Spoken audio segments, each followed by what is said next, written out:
corrected.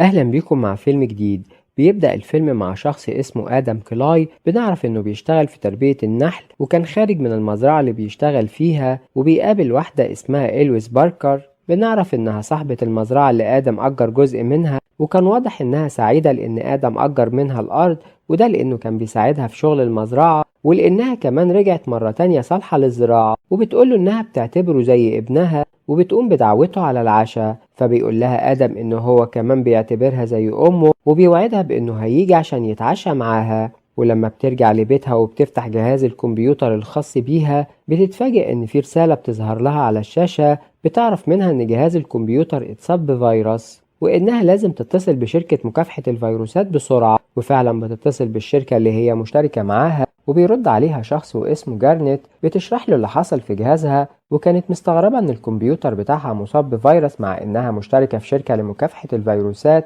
فبيعتذر لها جارنت وبيقول لها ان النظام عندهم كان فيه شوية مشاكل، وبيطلب منها انها تنفذ الخطوات اللي هيقول لها عليها عشان ما تخسرش البيانات اللي على الجهاز. وهنا إلويس بتسمع كلامه وبتنفذ كل الخطوات اللي بيقول لها عليها، وبترجع كل حاجة لطبيعتها. وبعدها جارنت بيقول لها انه هيبعت لها مبلغ $500 على سبيل التعويض من الشركة بعد المشكلة اللي حصلت، وبيطلب منها انها تقوله على رقم حسابها اللي هتستقبل عليه المبلغ. وبتوافق إلويس وبتقوله على الرقم اللي هيكون هو نفس حساب الجمعية الخيرية اللي هي بتديرها. وبعد عملية التحويل بيتصل جارنت على إلويس وبيقول لها انه بعت لها المبلغ بالغلط، وبيطلب منها انها ترجع له باقي المبلغ والا هيتم رفضه من وظيفته. وبنشوف انها بتتعاطف معاه وبتوافق فعلا على انها ترجع له الفلوس من غير اي تردد. وبتفتح إلويس حساب الجمعية الخيرية وبتكتب الباسورد عشان نشوف ان الحساب كان فيه تبرعات قيمتها $2 مليون، وبتبعت هي المبلغ اللي المفروض انه بعته بالغلط على حسابها. لكن فجأة كل الفلوس اللي موجودة في حساب الجمعية الخيرية بتتحول لحساب جارنت.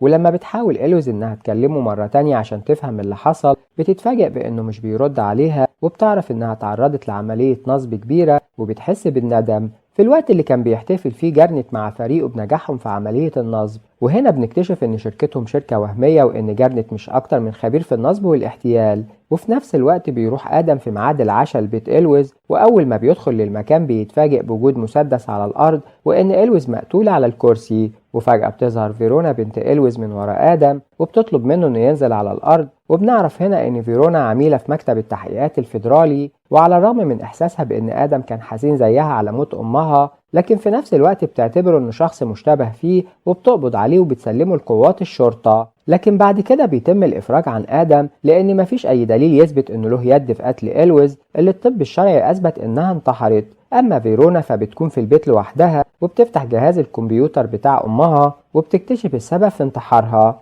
تاني يوم بنشوف إن فيرونا بتروح عشان تقابل آدم وبتعتذر له لأنها شكت فيه، وبتشكره كمان على اهتمامه بأمها طول الوقت اللي فات، وبتقوله كمان إنها انتحرت لأنها تعرضت لعملية نصب كبيرة وإن تم سرقتها وسرقة كل فلوس التبرعات الخاصة بالجمعية الخيرية. وبيسألها آدم عن اسم الشخص اللي نصب على أمها، وبتقوله إنه شخص مجهول كان بيظاهر إنه موظف في شركة من شركات مكافحة الفيروسات. وبتقوله كمان إنها مش هتقدر تتقدم بشكوى ضد الشركة لأن كل الأدلة هتثبت إن أمها هي اللي بعتت الفلوس للشركة بكامل إرادتها، وبالتالي مش هيكون في أي تهمة ضد الشخص اللي نصب عليها. بعد كده فيرونا بتطلب من آدم إنه يساعدها في الانتقام لأمها واكتشاف الحقيقة، لكن بنشوف إن آدم بيرفض مساعدتها وبيسيبها ويمشي بعد ما قام بتعزيتها. وبعدها بيتصل بواحدة زميلته في منظمة سرية واسمها خلية النحل، وبنكتشف إن آدم كان عضو في الخلية وإنه اعتزل العمل. وبنعرف كمان إن الخلية دي بتشتغل مع الحكومة لتنفيذ عمليات سرية بشكل غير قانوني. وبتتفاجئ زميلة آدم من اتصاله بيها، وده لأنه خرج من الخدمة من فترة طويلة، وبيشرح لها هو بيقول لها إن المسألة دي شخصية،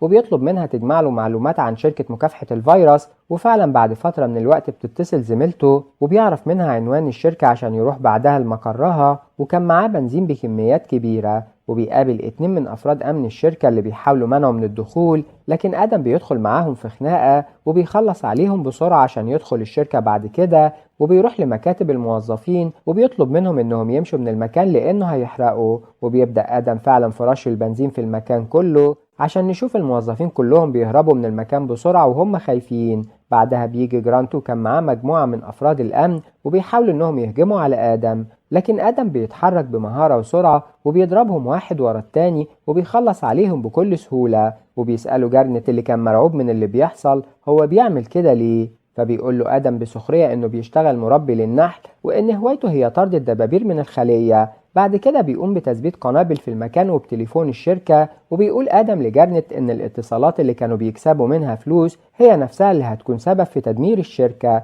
فبيفهم جارنت إن أول عميل هيتصل بالشركة هيفجر المبنى، وبينصحوا آدم إنه يهرب من المكان بسرعة وبيسيبه يمشي. فبيجري جارنت بكل سرعته وبيحاول الخروج في الوقت اللي بيتصل فيه واحد من العملاء على الشركة والقنبلة بتنفجر، وكان انفجار شديد جدا بيدمر المبنى. وبعدها جارنت بيتصل بصاحب الشركة واللي اسمه ديريك دانفورث وبيعرفه بكل اللي حصل، وبيقوله إنه ما يعرفش أي حاجة عن الشخص اللي فجر الشركة غير إنه بيشتغل في تربية النحل.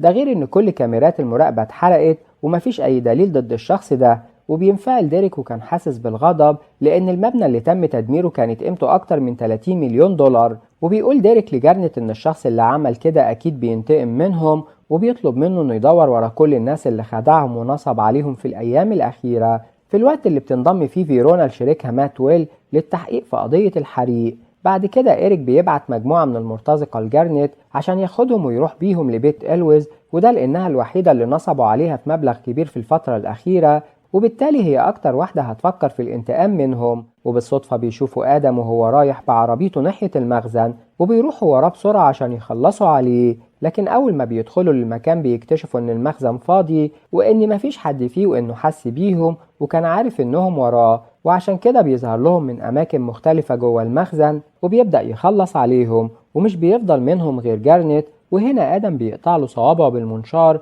وبيسيبه يمشي. وبعد شوية بتوصل فيرونا مع قوات الشرطة وبتكتشف إن المخزن اتحرق بالكامل، وبتشوف بعدها جثة واحد من المرتزقة واللي مات في الحريق، وبتكتشف كمان وجود بطاقة الهوية الخاصة بجارنت، وبتعرف إنه مدير شركة مكافحة الفيروس، وبتقول لشريكها إن آدم هو اللي كان في المخزن وإن ده معناه إن جارنت والمرتزقة اللي معاه كانوا بيحاولوا يقتلوه. وبتستنتج فيرونا من اللي حصل إن آدم ورا انفجار مبنى الشركة عشان ينتقم لموت أمها، ومن مكانه بيتصل جارنت بديريك وبيعرفه إن آدم قتل كل رجالته وإنه كمان قطع له صوابعه. وفجأة بيظهر آدم عشان يقطع كلامه وبيبدأ في ربطه بالعربية اللي بيشغلها، وبنكتشف هنا إنهم فوق جسر وإن العربية كمان بتتحرك في طريقها عشان تقع في النهر، وكانت بتشد جارنت من وراها وبتنزل وبتغرق في النهر وبيغرق معاها. وبيمسك آدم بالتليفون اللي كان بيتكلم فيه وبيقول لديريك واللي بيكون لسه على الخط وسمع كل حاجة إن الدور عليه وإنه هيقتله هو كمان، وبيقفل السكة في وشه وبيمشي من المكان.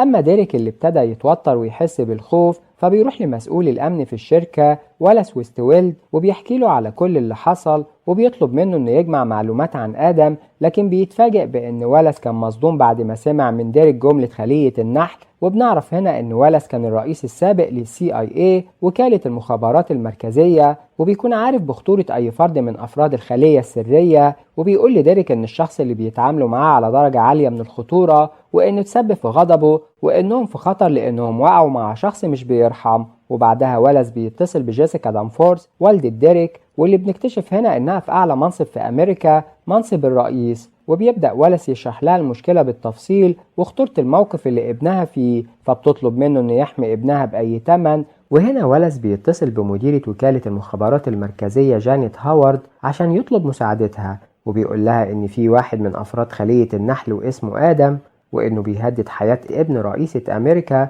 فبتقول له جانيت إن آدم تقاعد من فترة وإنه حاليا خارج المنظمة، فبيطلب منها إنها تتخلص من آدم في أسرع وقت. وهنا جانيت بتتصل بخلية النحل وبتعلن عن مكافأة على رأس آدم كلاي. وبنروح لمكتب التحقيقات الفيدرالي وبتكون فيرونا وشريكها ماتويل بيدوروا على أي معلومات عن آدم في قاعدة البيانات، وبيكتشفوا إن مفيش أي معلومات نهائيا تخص آدم. فتفهم فيرونا هنا إن اسم آدم كلاي مرتبط بجهاز أمني وإنه كان بيشتغل قبل كده في منصب حساس. وبعدها بيعرفوا إن الشرطة عثرت على جثة جارنت في النهر وبيتحركوا بسرعة لموقع الحادث، وبيندهشوا لما بيشوفوا جثة جارنت وصوابعه المقطوعة. وبيدخل الليل وبيكون آدم في محطة وقود وبيتفاجئ بعربية بتخبط في عربيته وبتنزل منها واحدة بنعرف إنها عضو في خلية النحل واسمها إنستلانديرز وبتحاول تقتل آدم وبتدخل معاه في معركة شرسة. وأثناء ده بتظهر عربية شرطة لكن إنست بتضرب النار عليهم وبتقتل كل اللي فيها. وبعدها آدم بيهاجمها وبيقوم بضربها فبتفقد أعصابها وبتقرر الرد عليه وبتجري على المدفع اللي كان فوق عربيتها وبتضرب النار بكل غزارة في كل المكان. لكن آدم بيضربها ببرطمان من العسل قبل ما يولع النار فيها عشان يقتلها وبيتحرك بعد كده بكل هدوء وبيقرب منها عشان يقطع صباعها وبياخده في كيس وبيركب في عربية شخص كان موجود في المحطة وبيمشي من المكان في نفس اللحظة اللي كان بيحصل فيها انفجار كبير. بعدها جانيت بتتصل بولس وبتقوله إن صعب جدا يتخلصوا من آدم وبتعرفه باللي حصل وبتقوله إن كل أعضاء الخلية خايفين من مواجهته وإنهم عارفين كويس إن آدم هيقتل أي حد فيهم لأنه كان أقوى عضو في خلية النحل وصعب إن أي حد فيهم يقدر يهزمه. وبتعتذر له في نهاية كلامها وبتقوله إنها مش هتقدر تساعده. تاني يوم بيلجأ ولس لحل جديد وبيقابل مجموعة من المرتزقة بنعرف إنهم كانوا جنود قبل كده في البحرية الأمريكية وفريق العمليات الخاصة. وبيتكلم ولس مع قائد المجموعة واللي اسمه بيتيس وبيقوله إن آدم شخص خطير وإنه بيمثل تهديد كبير لأمن البلد والمطلوب منهم إنهم يتخلصوا منه وبيحذروا من إنه لازم ياخد كل احتياطاته وده لأنهم هيواجهوا أصعب خصم ممكن يقابلوه في حياتهم. في الوقت ده بيوصل آدم لمقر المنظمة اللي كان في وقت من الأوقات عضو فيها خلية النحل وبيستخدم الصباع اللي قطعه من إنست عشان يدخل للمكان وبيروح لجهاز الكمبيوتر وبيحاول يوصل لمعلومات عن شركة مكافحة الفيروس لحد ما بيوصل لعنوان المقر الرئيسي للشركة وبيبدأ في تسليح نفسه بعدد كبير من الأسلحة والقنابل قبل ما يخرج من المكان. في الوقت ده فيرونا وماتويلي بيقابلوا رئيس مكتب التحقيقات الفيدرالي وبتشرح له فيرونا ملابسات القضية والحوادث الأخيرة المرتبطة بشركة مكافحة الفيروس وبتعرفه إن آدم ورا كل الحوادث وإنه عميل سابق لمنظمة سرية اسمها خلية النحل. وبتقوله كمان إن في احتمال كبير من إن آدم هيحاول الانتقام من ديريك وده معناه إنهم محتاجين لتأمين المقر الرئيسي للشركة. وبيوافق رئيس ال FBI على خطة التأمين وبيطلب منها إنها تبلغه بالجديد. وفعلا وبعد وقت بسيط بيكون في مجموعة من قوات ال FBI قدام مبنى 9 بوينتس مقر شركة ديريك وبيروح آدم وبيطلب منهم إنهم يمشوا من المكان عشان محدش منهم يتأذي. وبيستغرب القائد اللي بيطلب بعد كده من جنوده من غير أي تردد إنهم يقبضوا عليه.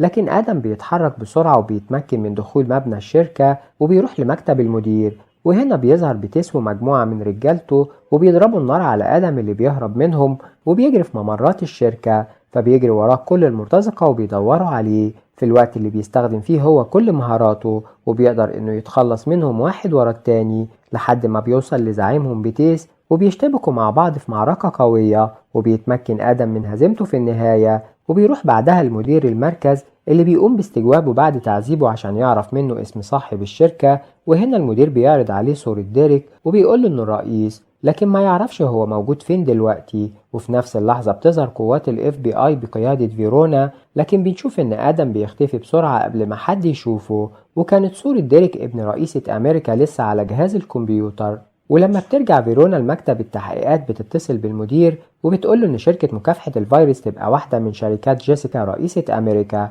وإن ديريك ابن جيسيكا بيستخدم الشركة دي كفخ لاصطياد ضحاياه اللي بيقدر يخدعهم ويسرق أموالهم وإنهم كمان وصلوا لاستنتاج وهو إن آدم بيطارد ديريك وجيسيكا لأنه معتقد إن جيسيكا مولت حملتها في الانتخابات الرئاسية من أموال مسروقة. وفي الوقت نفسه بيعرف ولس من مكالمة بكل اللي حصل وبيطلب من ديريك إنه يفضل جنب أمه لأن أأمن مكان بالنسبة له في الوقت الحالي هو المكان اللي هتكون أمه فيه واللي بيتم تأمينها من جهاز الخدمة السرية وإنه يروح يستخبى عندها وده لأن في خطورة على حياته لأن آدم عرف بأنه صاحب الشركة.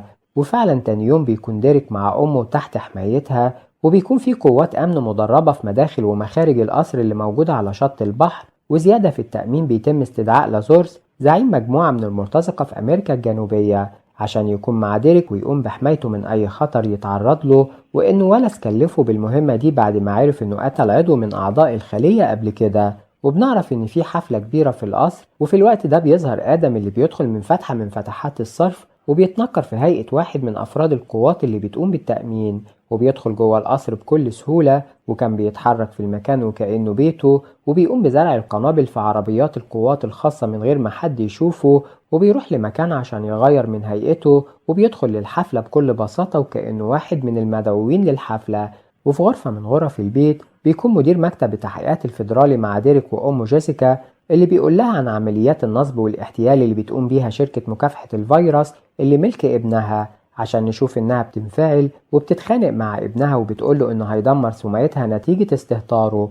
لكن ديريك بيقول لها إنه عمل كده لمساعدتها في تمويل حملتها الانتخابية، وإنه لو ما كانش عمل كده ما كانتش هتنجح في انتخابات الرئاسة. في الوقت ده فيرونا كانت موجودة مع فريق من قوات التحقيق الفيدرالي اللي بتقوم بتأمين المكان، وفجأة بتشوف آدم وبتبدأ في مطاردته عشان تقبض عليه، وبيشترك في المطاردة كل القوات بالإضافة لمجموعة من المرتزقة اللي بيجروا كلهم ورا آدم، ولأن الكترة بتغلب الشجاعة وكان عدد القوات والمرتزقة كبير جدا بيتمكنوا من محاصرة آدم في حديقة القصر. وبيظهر هنا ولس اللي بيؤمر لازورس بقتل آدم، اللي بيفاجئ الكل وبيفجر كل العربيات الموجودة في المكان، وبيستغل بعدها حالة الارتباك والفوضى عشان يهرب، وبيدخل جوه القصر وبيتحرك بسرعة، وكان في طريقه لغرفة جيسيكا، وبيتحول آدم لآلة للتدمير، وكان بيقتل أي شخص بيعترض طريقه أو بيقف قدام رغبته في الانتقام، وبغض النظر عن شخصية الخصم سواء جندي من الجنود أو واحد من المرتزقة، لحد ما بيظهر لازورس في طريقه